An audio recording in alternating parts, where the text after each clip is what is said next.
Bonsoir, chers téléspectateurs. Vous êtes le bienvenu à l'émission Communion Divine sous le thème Mea Culpa.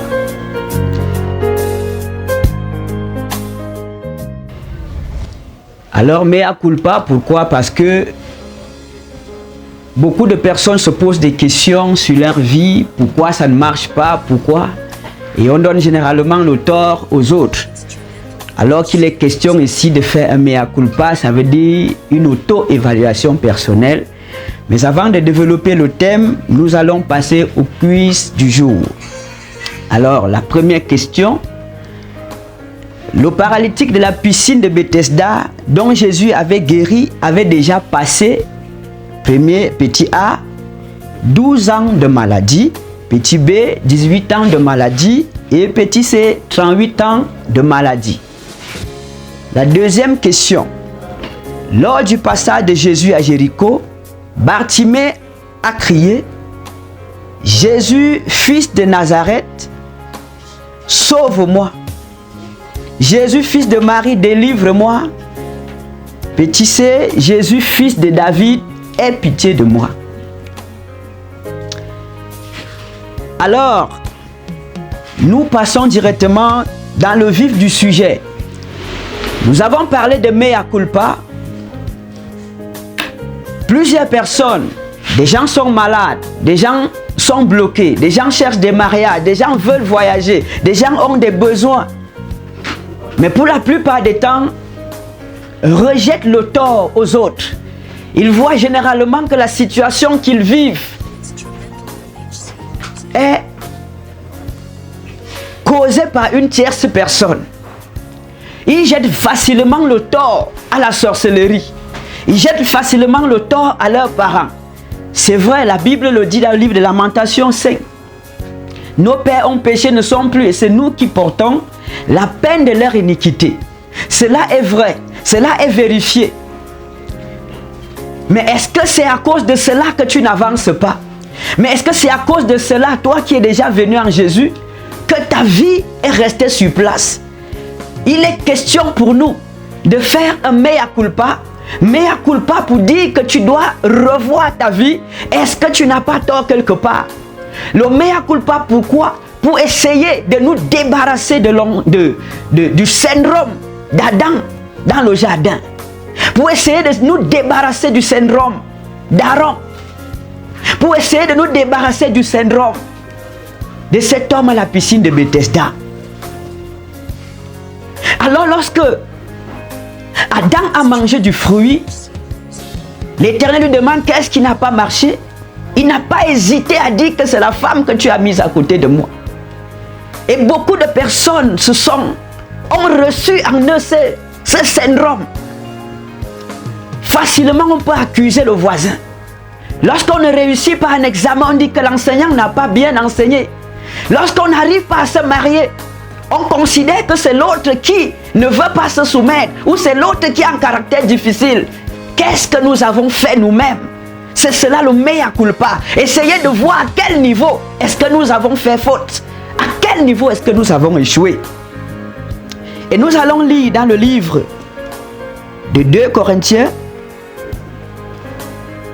chapitre 13, le verset 5. Paul le disait très bien. Il dit: interrogez-vous. Je suis dans la version parole vivante. Interrogez-vous. Voyez si vous vivez comme des croyants. Examinez-vous. Vous reconnaissez bien que Jésus-Christ est en vous, n'est-ce pas? Ou alors, vous ne pouvez pas donner des preuves de votre foi.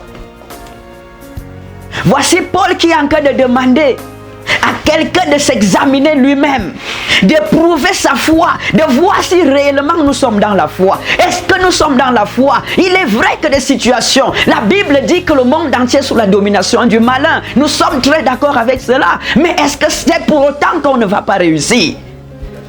Regardons le cas du paralytique à la piscine de Bethesda. Il a passé 38 ans sur place. 38 ans de maladie. Comment est-il arrivé au bord de la piscine s'il n'y avait personne pour le jeter dans la piscine? Comment est-il arrivé là? Si s'il a réussi à se battre, à fournir des efforts pour arriver au bord de la piscine, alors pourquoi est-ce qu'il était impossible pour lui de se jeter? Personne n'avait dit de ne pas se jeter dans la piscine avant que l'ange n'agite. Il fallait tout simplement se faire violence. Il n'avait qu'à se jeter dans la piscine avant l'agitation de l'ange. On allait voir si jamais on allait lui demander de ressortir.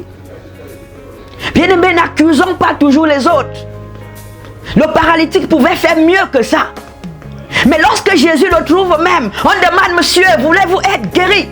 Le paralytique ne lève pas la voix et dit, oui, je vais être guéri. Il dit, Seigneur, je n'ai personne pour me jeter dans la piscine. À chaque fois que je vais essayer, il y a quelqu'un qui tombe avant moi.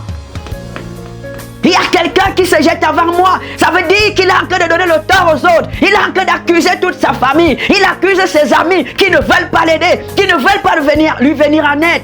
Tant pour moi. Bien-aimé, n'accuse pas les autres.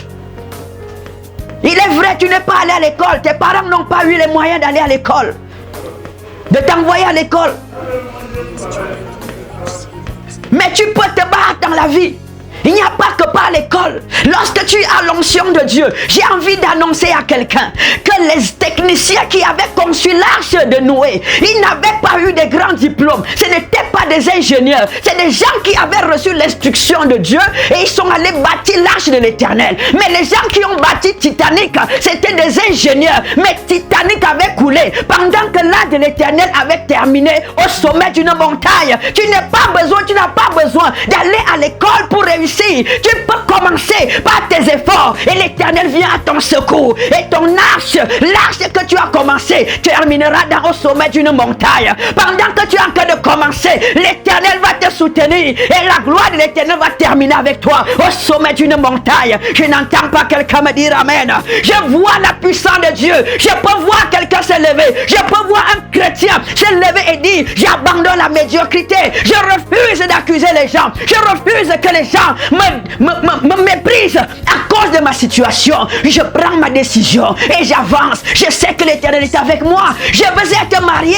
Je ne veux pas accuser les autres. Je regarde mon caractère, mon comportement. Comment est-ce que ma vie est en train d'avancer? Est-ce que mon caractère a été corrigé de manière à ce que l'Éternel me bénisse par un mariage réellement? Bien-aimé, n'accuse pas les autres. Concentre-toi sur l'œuvre de Dieu. Pourquoi est-ce que nous sommes médiocres? Pourquoi est-ce que les enfants de Dieu ont gardé le syndrome d'Adam? Oh, c'est la femme que tu as mis à côté de moi. Oh, monsieur Aaron, pourquoi avez-vous bâti le veau d'or? C'est à cause du peuple. Le peuple se lamentait, alors j'ai bâti le veau. Mais est-ce que c'est au peuple? Aaron, qui est celui qui dirige les autres? C'est toi qui as reçu l'onction. C'est toi qui as reçu le mandat. C'est toi qui as le bâton de Moïse pour conduire ce peuple dans la vérité. Pourquoi tu accuses les autres? Alors, monsieur Saül, pourquoi vous avez fait le sacrifice? Alors j'ai vu que l'heure était en train de passer. Est-ce que c'est ce que l'Éternel t'a dit? Lève-toi, prends courage et avance. Obéis à l'Éternel. Marche selon les voies de l'Éternel. Et je crois que le Seigneur te bénira. Je peux entendre la voix de l'Éternel en train de libérer la vie d'une personne. Je peux voir un chrétien se lever et dire, je m'en vais vers la victoire. Je combats vers la victoire. Je combats pour la victoire. Je peux voir quelqu'un se lever. Je peux voir quelqu'un se lever et dire que je vais me battre. Même si je n'ai pas eu les diplômes, je ferai quelque chose afin que la gloire de l'Éternel se manifeste dans cette nation. Je peux voir une femme en train de dire, ce n'est pas aux autres. Ce qui est arrivé à ma mère ne m'arrivera pas. Je ne peux pas me laisser entraîner par le caractère que j'ai hérité de mes parents. Parce que la parole de Dieu le déclare. Ce n'est pas par l'argent ni de l'or qu'on a été délivré. La vaine manière de vivre qu'on a hérité de nos pères, c'est par le sang de Jésus. Si tu crois que le sang de Jésus est capable de te délivrer des caractères que tu as hérité de tes parents, alors lève-toi et dis, ce n'est pas mon partage. Je vais aller de l'avant et je serai marié dans le nom suprême de Jésus. Oh, bien-aimé, je crois que le Seigneur est avec toi aujourd'hui. Je crois que l'Éternel est en train de te secourir. Je vois quelqu'un en train d'être délivré. Je peux voir quelqu'un en train d'être libéré. Et je crois que le Seigneur est à l'œuvre dans ta vie.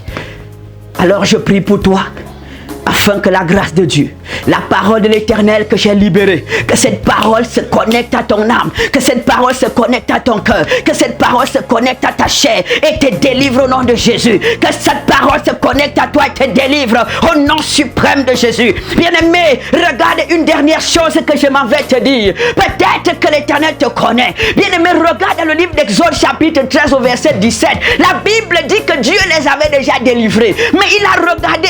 Il pouvait les faire passer par un chemin plus court. Mais il a prolongé le chemin pour regarder de peur que lorsqu'ils verront la guerre, ils ne retournent en Égypte. Le Seigneur regarde. Est-ce que dans ton cœur, tu as déjà pris le réel engagement? Est-ce que tu as déjà décidé de suivre le Seigneur? Est-ce que tu as déjà décidé? Le Seigneur regarde. Il se dit, certainement, si on te donne ce que tu demandes, tu vas rentrer en Égypte. Tu vas rentrer dans les bois de nuit. Tu vas rentrer dans le monde.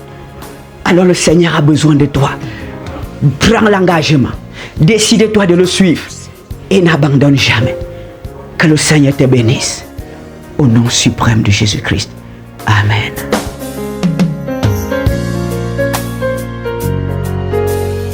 It's true.